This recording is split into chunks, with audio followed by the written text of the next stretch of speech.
여러분 안녕하십니까? 별로 안녕하시지 않으신 것 같은데요. 반갑습니다. 어느 구두 판매원이요. 이제 판매 시장을 확장하기 위해서 아프리카의 한 부족을 찾아갔다고 합니다. 근데 갔는데 의외로 신발을 신는 사람이 한 사람도 없었던 거예요. 그래서 긴급해서 본사에 전문을 보낸 겁니다. 모든 주문을 취소합니다. 왜냐하면 여기 있는 사람들은 아예 신발을 신지 않고 다닙니다. 그래서 구두를 판매할 가능성은 전혀 없습니다. 근데 얼마 후에 그 똑같은 회사에서 다른 판매원이 그 똑같은 부족을 찾아간 겁니다. 가서 보니까 신발을 신는 사람이 한 명도 없습니다. 너무 기뻐하면서 본사에 전무를 보냈습니다. 여기는 신발을 신는 사람이 한 명도 없습니다. 그래서 모든 사람들이 다 고객이 될 가능성이 있습니다. 무진장 많이 보내주십시오. 똑같은 부족을 찾아갔습니다. 환경은 똑같았습니다. 근데 한 사람은 거기에서 희망을 보고 한 사람은 절망을 본 거죠. 한 사람은 여기서는 구두 판매를 전혀 할 수 없다고 생각했는데 다른 한 사람은 모든 사람이 다 고객이라고 생각한 거죠. 무엇의 차이일까요? 시각의 차이입니다. 보는 것의 차이죠. 무엇을 바라보고 무엇을 생각하느냐. 이것은 똑같은 환경 속에서도 전혀 다른 결과를 가져오게 되는 법이죠. 어느 아주 복잡한 도시 한복판 사거리에 조그만 상점을 한 데 사람이 있었습니다. 열심히 꿈을 가지고 비전을 가지고 사업을 운영을 했습니다. 그래서 고객들도 굉장히 많고 그리고 장사도 굉장히 잘 됐습니다. 그러던 어느 날 갑자기 불이 타버렸습니다. 전소됐습니다.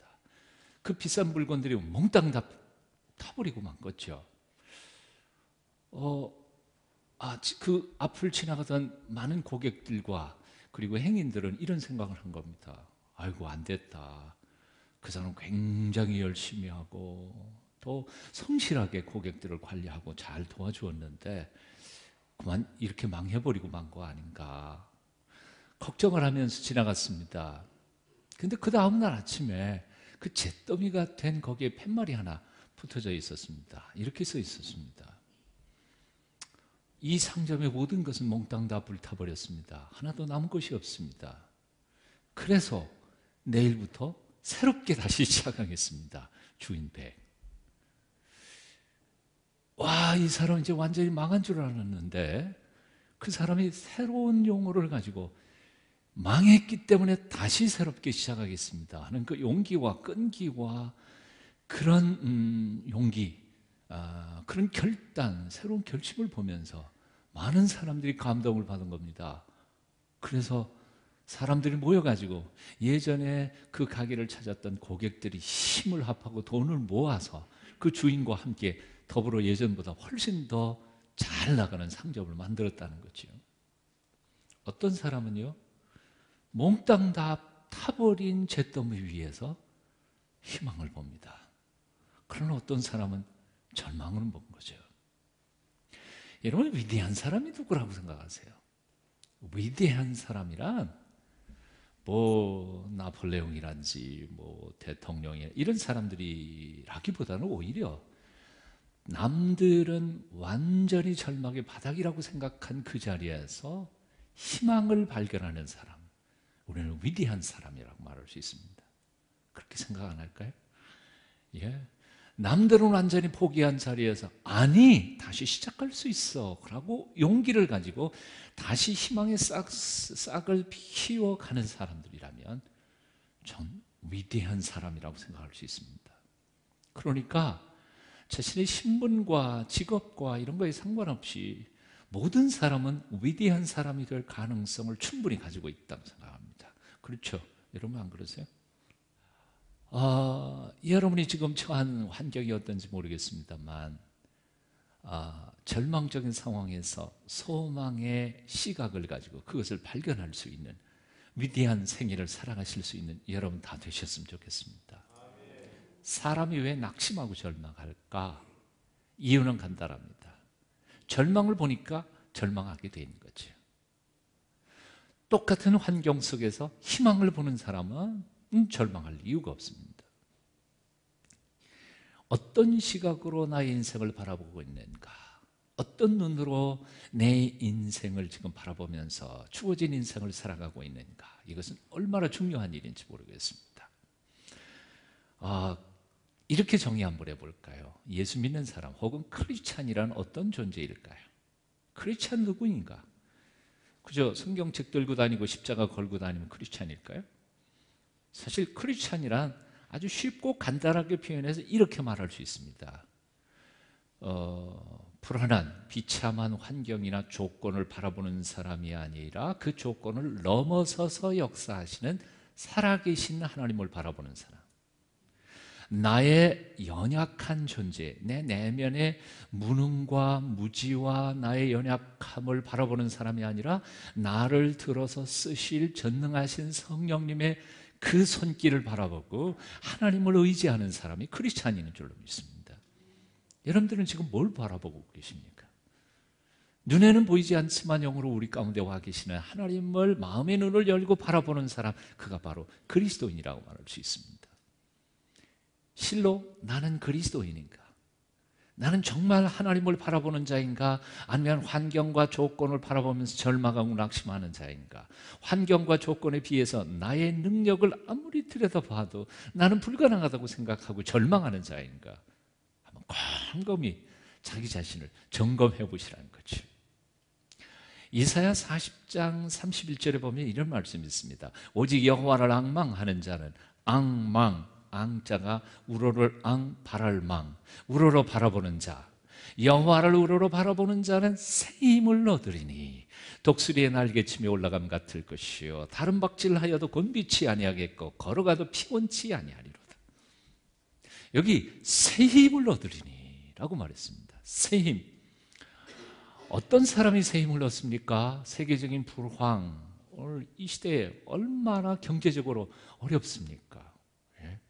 한국 경제 정말 얼마나 어렵습니까? 자, 구직 대란. 요즘에 청년들 직업 얻기가 얼마나 힘듭니까? 대학 졸업해가지고 한 30% 이상은 직업을 갖지 못하지 않아요.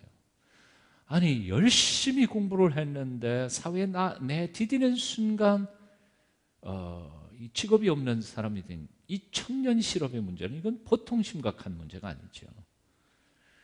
40대 중반에 이미 퇴직을 해야 되고 혹은 50대 가면 자리 얻기가 너무너무 힘들어지고 얼마나 힘듭니까? 조건으로 생각하면 우리의 삶의 환경은 너무너무 힘들고 어렵습니다.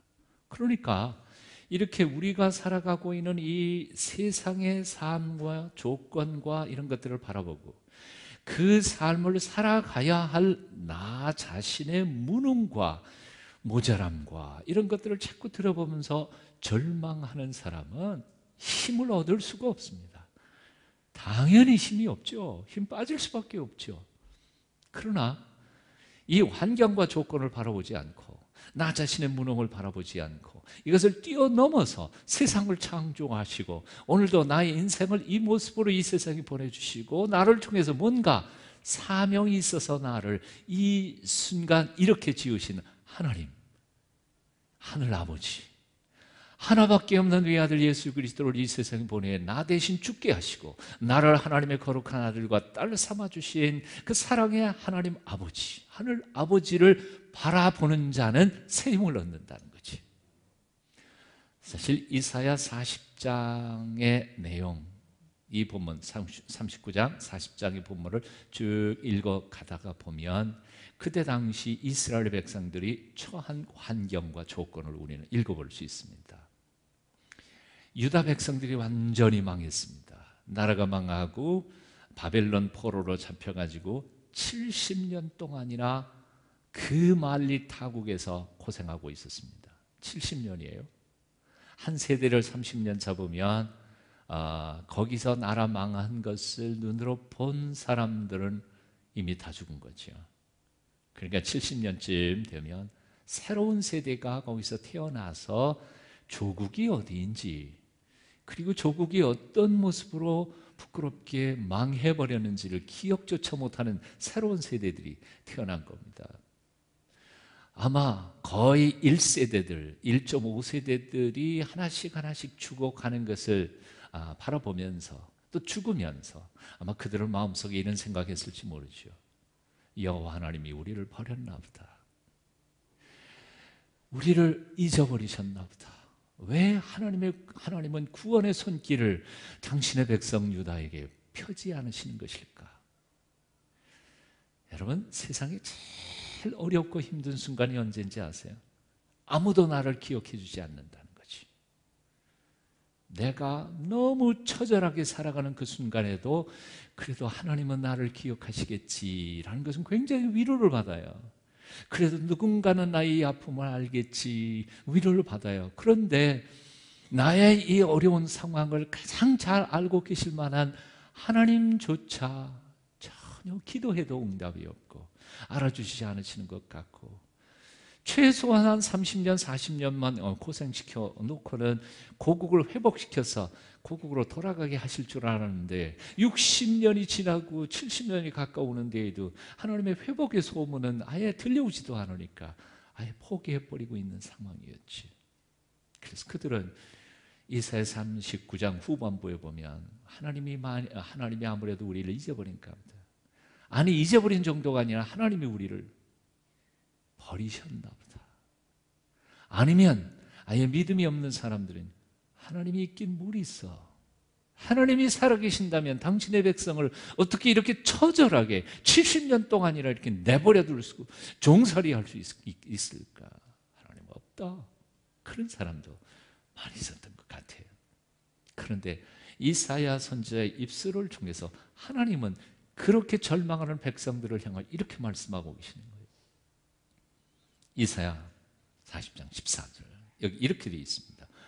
오직 시온이 이르기를 여호와께서 나를 버리시며 주께서 나를 잊으셨다 하였거니와 여인이 어찌 그 젖먹는 자식을 잊겠으며 자기 태에서 난 아들을 긍휼히 여기지 않겠느냐. 그들은 혹시 잊을지라도 나는 너를 잊지 아니할 것이라. 내가 너를 내 손바닥에 새겼고 너의 성벽이 항상 내 앞에 있나니 내 자녀들은 속히 돌아오고 너를 헐며 너를 황폐케 하던 자들은 너를 떠나가리라. 여인이 어찌 그 낳은 태에서 낳은 자식을 잊겠느냐. 혹시 엄마가 제 새끼를 잊어버리는 한이 있어도 나는 너를 잊지 않으리라. 얼만큼 잊지 않느냐면 내 손바닥에다 새겨서 네 이름 새겨서 너를 기억한다. 와, 이쯤 되면 아멘 해도 되는데.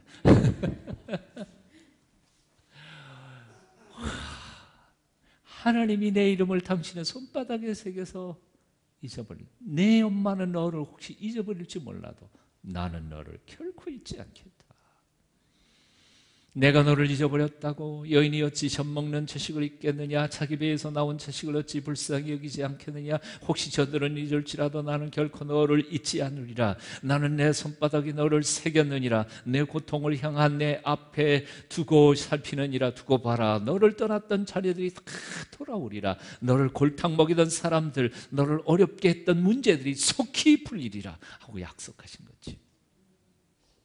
혹시 이 자리에 오신 분, 또는 이 방송을 들으신 분들이 아무리 기도해도 응답도 없고 아무리 부르짖어도 하나님이 나와 함께 계시는 것 같이 느껴지지 않은 순간에도 용기를 잃지 않기를 바랍니다.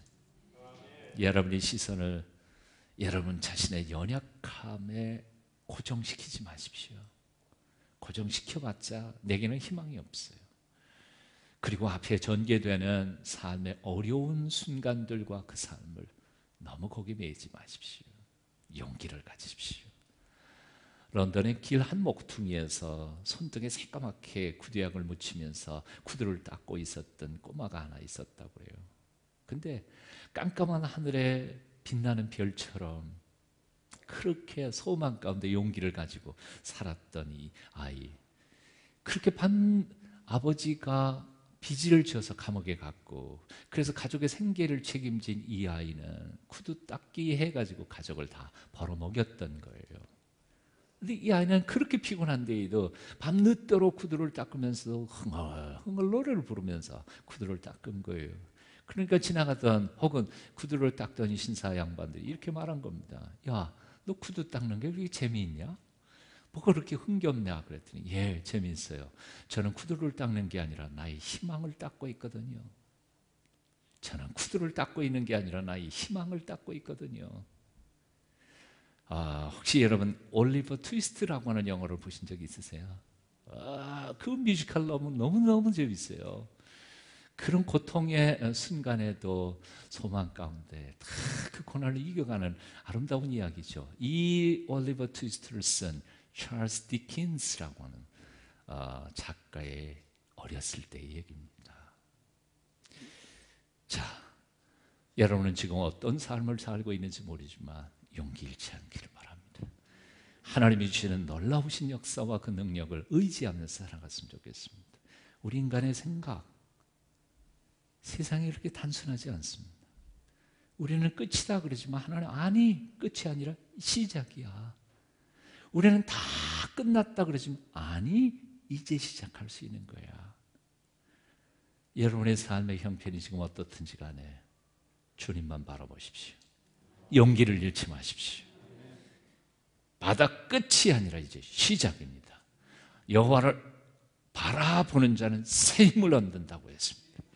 새로운 힘으로 새로운 세상을 개척해가는 멋진 하나님의 사람들이 다 되시기를 축원합니다. 고맙습니다.